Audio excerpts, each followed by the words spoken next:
తీసుకొని నింపి ఇవ్వడానికి అవకాశం ఉంది. సార్ మధు మల్కెడికర్ ఆర్టీవీ నుంచి. ఈ మధ్యకాలంలో నేను ఏం చేశానంటే ఒక గ్రౌండ్ రిపోర్ట్ కోసం సార్ స్టార్ట్ అయిన రోజు కొన్ని ఏరియాలకు వెళ్ళాను. రోహింగ్యాలకు సంబంధించినటువంటి కాలనీలోకి వెళ్ళాను, డైరెక్ట్ ఇంట్లోకి వెళ్ళాను. ఆధార్ కార్డు, రేషన్ కార్డు, వాళ్ళ దగ్గర అన్ని కార్డ్స్ ఉన్నాయి, డీటెయిల్స్ అన్ని కూడా బ్యాంక్ డీటెయిల్స్ అన్ని ఉన్నాయి. వాళ్ళ విషయంలో ఏం చేయబోతా ఉన్నారు వాటికి సంబంధించి చాలా సమస్య ఉంది. లోకల్గా ముస్లిమ్స్కి కానీ అక్కడ లోకల్ ముస్లిమ్స్కి సమస్య ఉంది, స్థానికులకు సమస్య ఉంది. వాళ్ళ దగ్గర అన్ని ఆధారాలు ఉన్నాయి. మనం ఈరోజు బ్యాంక్ అకౌంట్ ఓపెన్ చేయాలంటే చాలా ఇబ్బంది ఉంది. మా ఓటు ఆల్రెడీ వేసింది, ఇప్పుడు మళ్ళీ మనం రెన్యువల్ చేసుకోవాలంటే ఇంత ఇబ్బంది కలుగుతూ ఉంది సిచ్యువేషను. కానీ వాళ్ళ దగ్గర అన్నీ ఉన్నాయి. వాళ్ళని ఎట్లా ఫిల్టర్ చేయబోతారు? గ్రౌండ్లో చాలా దారుణమైనటువంటి పరిస్థితులు ఉన్నాయి. మీరు కూడా అఫీషియల్గా నోట్ ఒకటి ఇచ్చిరు, 32 కేంద్రాలను గుర్తించారు అనేటువంటిది మీరే ప్రెస్ నోట్ ఇచ్చారు అఫీషియల్గా. మేము గ్రౌండ్లోకి వెళ్తే ఒక్కొక్క కాలనీలో 1000 మంది ఉన్నారు, ఒక్కొక్క ఇంట్లో 15-16 మంది ఉన్నటువంటి సిచ్యువేషన్ ఉంది. సో వాళ్ళ విషయంలో ఏంది? ఓన్లీ మీరు బిఏలు వీళ్ళే వెళ్తారా? నిజంగా క్షేత్రస్థాయి పరిశీలనలో మీలాంటి వాళ్ళు వెళ్తే కూడా ఇంకా ఎఫెక్ట్ ఎక్కువ ఉంటుంది. మీరు కూడా పోవాలి ఒకసారి పరిశీలన, కనీసం ఒక కేంద్రంకైనా అట్లాంటి ప్లేస్లకు అనేటువంటి డిమాండ్ ఉంది. చాలా పెద్ద ఎత్తున చర్చ జరుగుతుంది. పశ్చిమ బెంగాల్లో చూసినాం.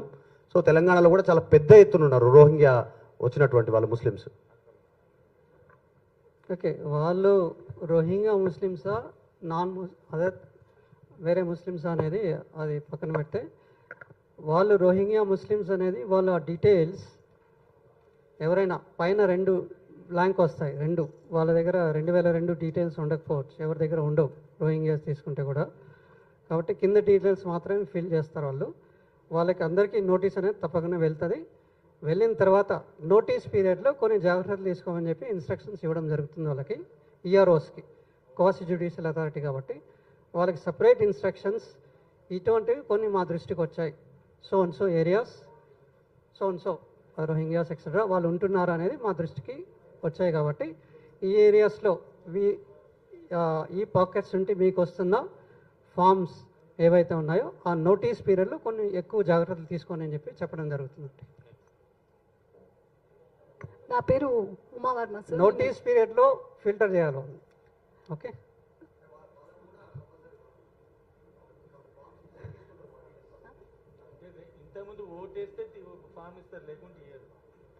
ఫస్ట్ ఆఫ్ ఆల్ వాళ్ళు మీరు అంటున్నట్టు రోహింగ్యాస్ కూడా ఓటర్ లిస్ట్లో అంటున్నారు కాబట్టి 2002ది అవన్నీ బ్లాంక్ ఉంటాయి.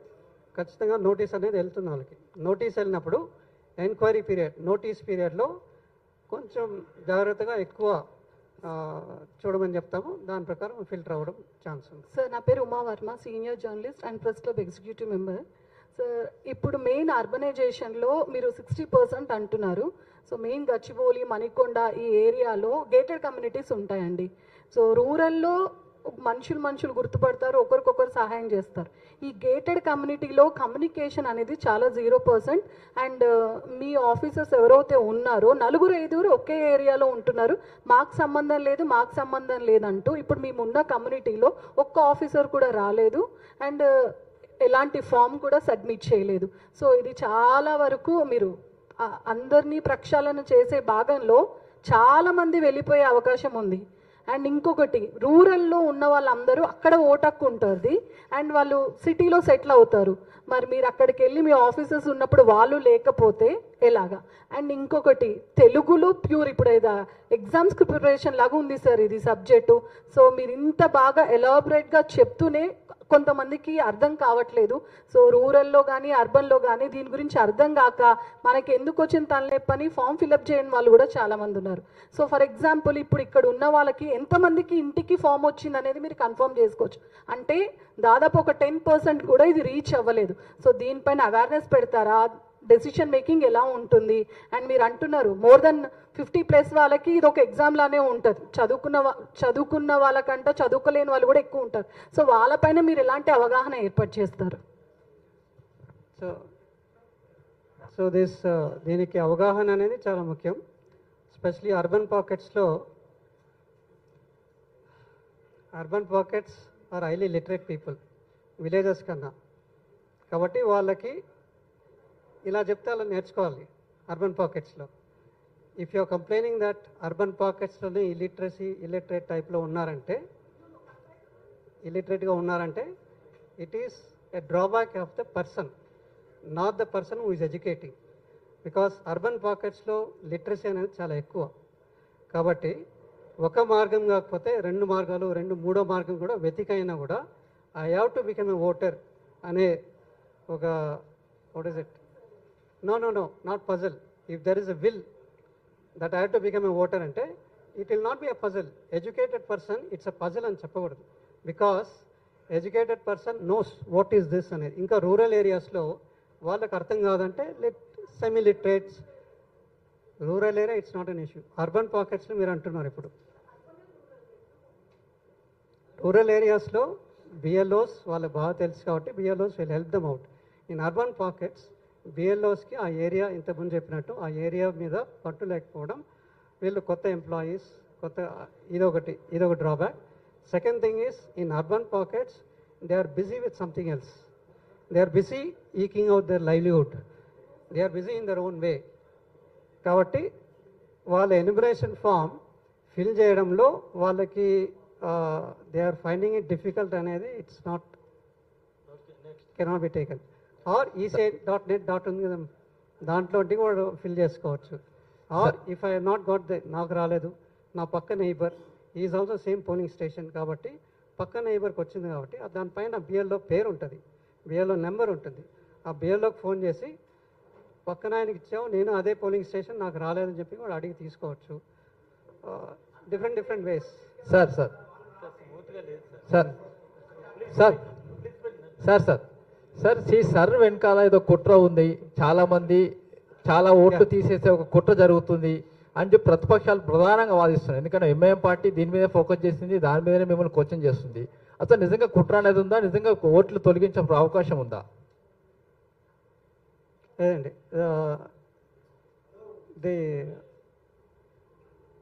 మీరు చెప్తున్నారు 2 ఓట్లు ఉంటే తొలగిస్తామని అంటున్నారు, కానీ అది కాదు, మేము డీటెయిల్స్ ఇచ్చినా కూడా తొలగించే అవకాశం ఉందని చెప్పి ఎంఐఎం ప్రధానంగా ఆరోపిస్తుంది. లేదండి, ఎస్ఐఆర్ అనేది ఇంతకుముందు చెప్తున్నట్టు ఇట్స్ ఇంటెన్సివ్ రివిజన్, పూర్తి ప్రక్షాళన. It's a process. ఈ ప్రాసెస్ కొంచెం ఎవ్రీ ఇయర్ జరిగేదానికన్నా కొంచెం క్లిష్టంగా కనపడుతుంది. దీని యొక్క ఉద్దేశం పదే చెప్తున్నాం, మన యొక్క ఓటర్ రోల్ని క్లెన్స్ చేయడం లేకపోతే ప్రక్షాళన చేయడం మాత్రమే. ప్రతి ఒక్క ఓటర్ని ఫిల్ చేసి ఇచ్చినా కూడా అతని పేరు తీసేయాలి అనే ఉద్దేశం లేదు. ఎలక్షన్ కమిషన్ యొక్క ఉద్దేశం పదే చెప్తున్నాం, దీన్ని ప్యూరిఫై చేయడం లేకపోతే ప్రక్షాళన చేయడం మాత్రమే, కానీ ఓటర్స్ని తీసేయాలనే ఉద్దేశం కాదు. ఒకవేళ నోటీస్ వచ్చినా కూడా ఈఆర్ఓ ఎవరైతే ఉన్నారో 1000 మందికి నోటీస్ వస్తే అందరికీ ఖచ్చితంగా అతను పూర్తిగా డీటెయిల్డ్గా చూడాలి. ఓటు తీసేసే ముందు అతను పూర్తిగా వెరిఫై చేసుకోవాలి.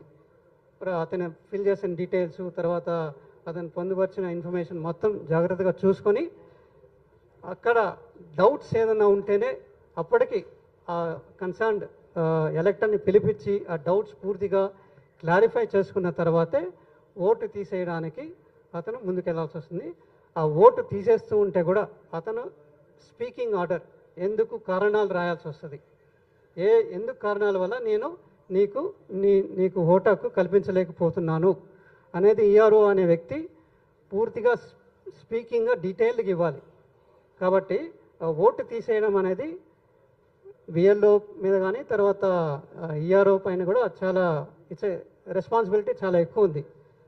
ఒకవేళ స్పీకింగ్ ఆర్డర్ ఇచ్చి ఒకవేళ తీసేసినా కూడా దానిపైన అపీల్ ప్రొవిజన్స్ ఉంటాయి. కలెక్టర్కి తర్వాత సిఇఓ కూడా అపీల్ చేసుకోవచ్చు. సో ఇన్ని డిఫరెంట్ స్టేజెస్లో ఉన్నాయి కాబట్టి స్పీకింగ్ ఆర్డర్ అనేది చాలా ఇంపార్టెంట్. ఓటు తీసేయడం అనేది అంత ఆసామాషి కాదని చెప్పేసి తెలియజేస్తున్నాం. లేదండి, వాళ్ళకు కూడా చెప్పాము మేము ఈ డీటెయిల్స్ పదే చెప్తున్నాం. ఫైనల్ తెలియవు, కింద డీటెయిల్స్ మీరు పూర్తి చేసి ఇస్తే సరిపోద్ది. Okay sir